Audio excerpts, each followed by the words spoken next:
Maraming salamat sa ikaapat nating salita. So ngayon naman po, for our fifth word, I am thirsty. So ang ating pong verse ay matatagpuan natin sa John 19 verse 28. Sabi, Jesus knew that his mission was now finished, and to fulfill scripture said, I am thirsty. So mandali nga po tayong manalangin. Aming Ama, maraming salamat Panginoon sa mga nabasa nga po at narinig namin ang araw na Panginoon. Naway may makuha nga po kami, Panginoon, na aral na mula po sa inyong salita, Panginoon. Kay Lord ang mag-glorify, kay Lord ang maitaas sa lugar na to, Panginoon. Maraming salamat. Dito po kami sa matalangin sa pangalan ni Jesus. Amen. So, ano ba makukuha natin dito sa John 19 verse 28? Sa ikalimang salitang binanggit ng ating Panginoon. So, have you ever felt na kayo po ay uhaw na uhaw? Diba? Bakit ba tayo nauuhaw? What are the things na nagtitrigger para tayo ay mauhaw? So sabi po, last 2 days ago, ang ating daw po temperature ay pumapalo sa 31 hanggang 35 degrees Celsius. So napakainit po, no?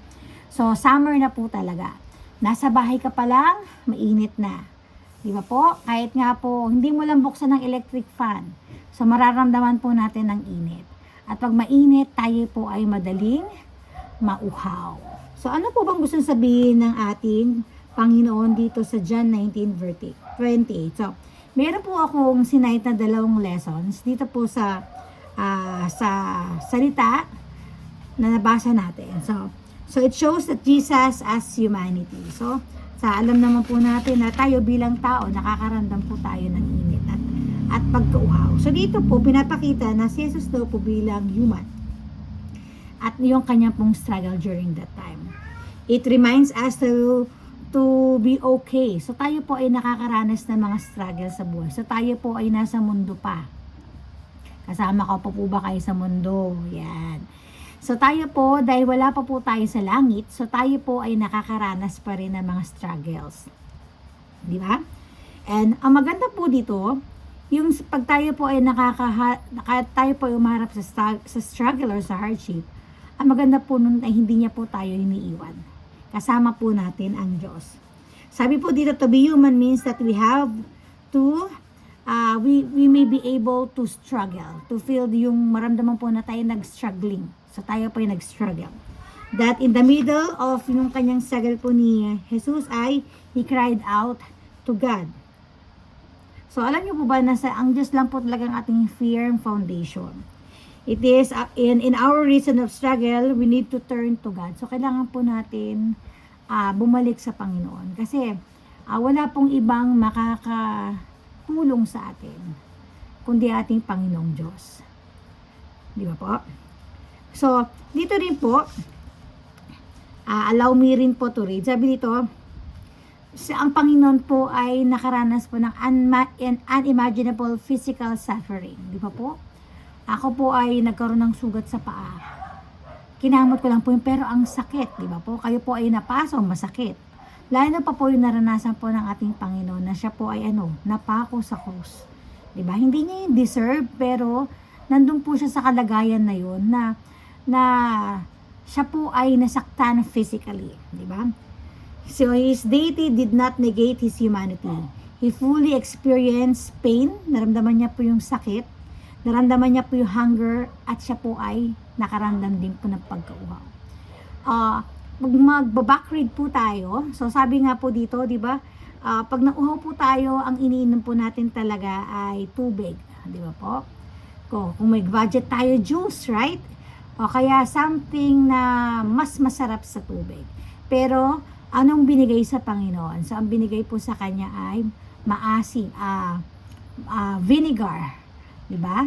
So, hindi po niya naranasan yung nararanasan natin ngayon na pag nauhaw po tayo, binibigyan po tayo ng tubig or juices, diba? Siya po, nakaramdam po siya ng uhaw pero hindi po, I believe during that time is hindi nakakasatisfy yung binigay sa kanya, diba po? So, he expressed his pain in his last words on the cross and he felt thirst. Nauhaw po siya.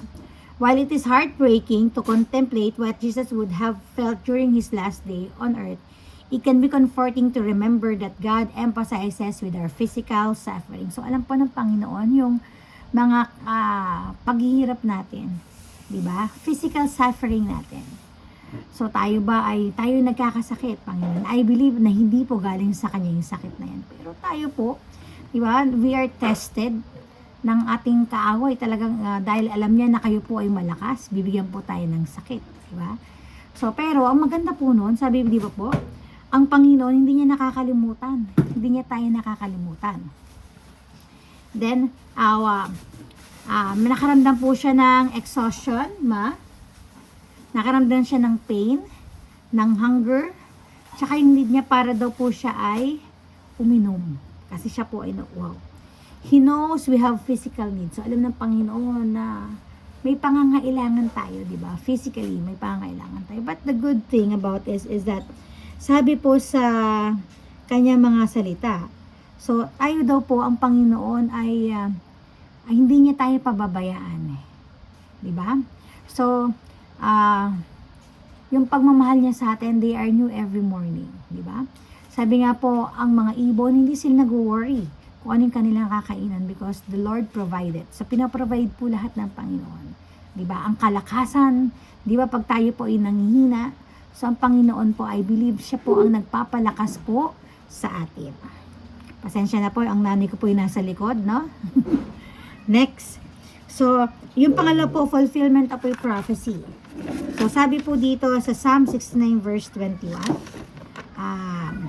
Sabi po sa Psalm 69, wait lang po verse 21. They gave me also gold for my meat and in my thirst they gave me vinegar to drink. So, ibig sabihin po, no? They gave me poison for food and for my thirst they gave me sour wine to drink. So, dito pa lang po na nakita po natin yung prophecy, fulfillment ng prophecy. It means that God has a plan for us. So, sabi po sa Jeremiah 29:11. So, ang Panginoon daw po ay merong wonderful plans for us. Alam niyo yung plano na yun ay sabi po, hindi basta-basta plano. Plans to prosper us, di ba?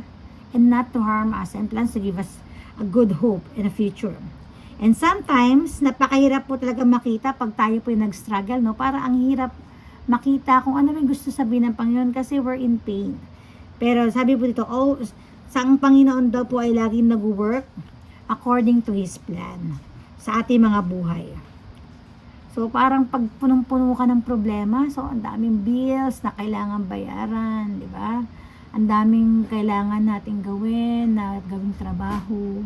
So, minsan nakukuha niya yung oras natin, di ba? So, nag-worry tayo, naunahan tayo ng worry. Pero, sabi po sa Philippians 1 verse 6, samahan niyo po ako mag-quote sa Philippians 1 verse 6. Sabi po, I am sure of this, that he who began a good work in you will bring it to completion at the day of Jesus Christ.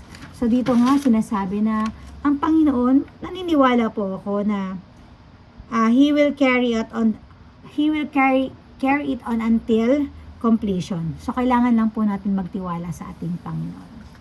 Di ba po? Minsan, dating tayo sa point na parang nagdadaw tayo. Hindi naman niya nararamdaman natin. Pero dito po sa ikaliman na pinakita na naramdaman po. No?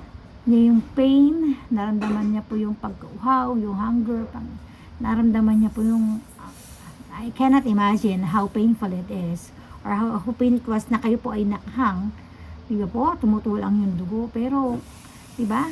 At ginawa niya yung para po tayo, dahil po tayo yung mahal niya. Diba po? So, iisipin po natin na lahat po ng ginagawa ng Panginoon ay para po sa atin. Para sa kabutihan po natin. Amen? Maraming salamat po. At magandang araw po sa inyo lahat.